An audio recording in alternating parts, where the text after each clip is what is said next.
This is our room sa Vin Fiesta Focok. Sobrang laki. Standard twin bed ang binook namin, and ang ginastos ko dito is 500 pesos lang dahil nga mayroon akong code, tapos mayroon pa akong ibang code na in-apply dito sa Klook. So guys, ito yung CR nila. Let's go, papakita ko sa inyo. Ang laki guys!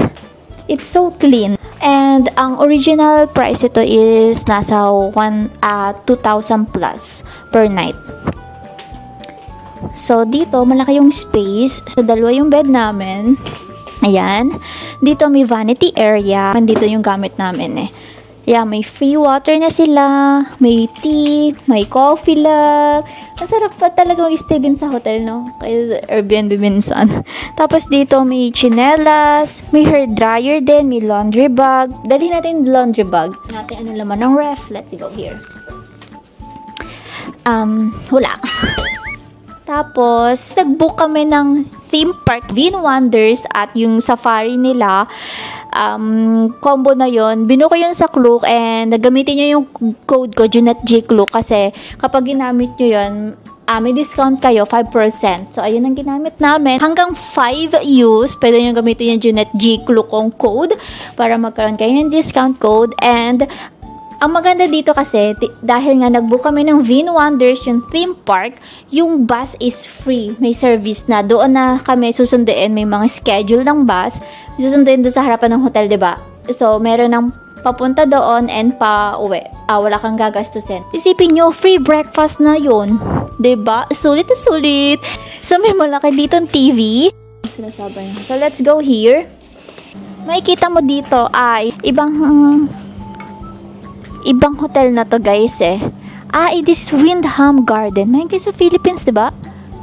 Windham Garden. Tapos doon ay iba naman din. Ganda dito mag-pictorial guys. Alam nyo ba, ang place na to is para kang province sa province yung life mo kung gusto mong tahimik and malayo sa city life. Ang ganda pumunta dito sa Focok.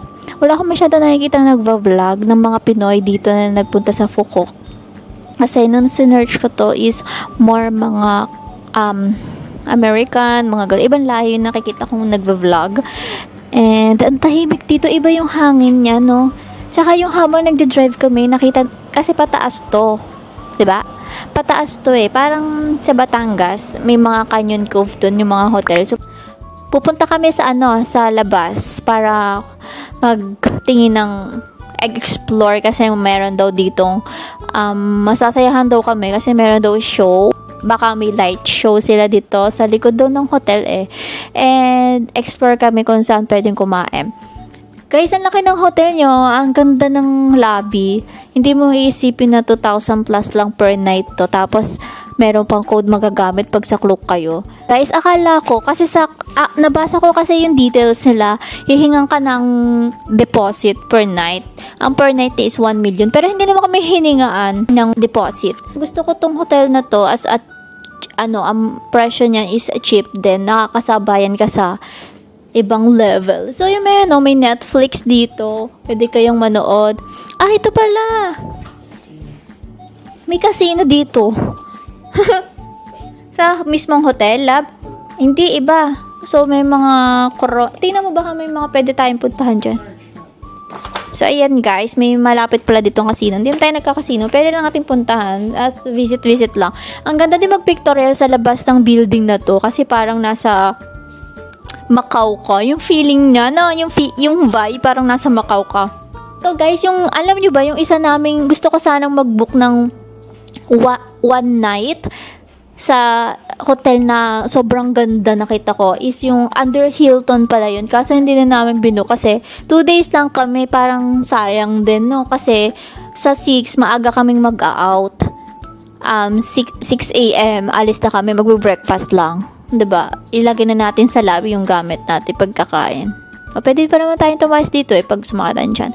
Kasi medyo malayo nga yung medyo malayo yung airport dito.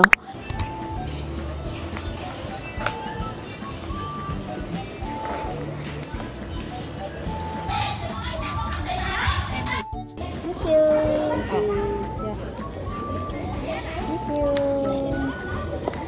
yung bayad natin. Ay, bayad! Kaya pala hindi siya naalis.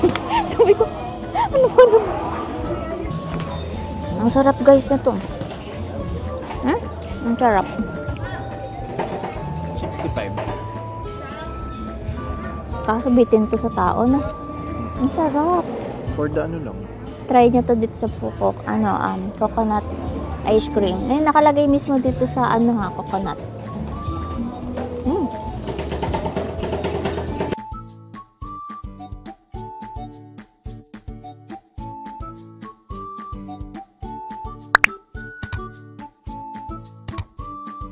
So yun lang guys, thank you for watching and see you on my next vlog. Welcome to Phu Quoc, Vietnam!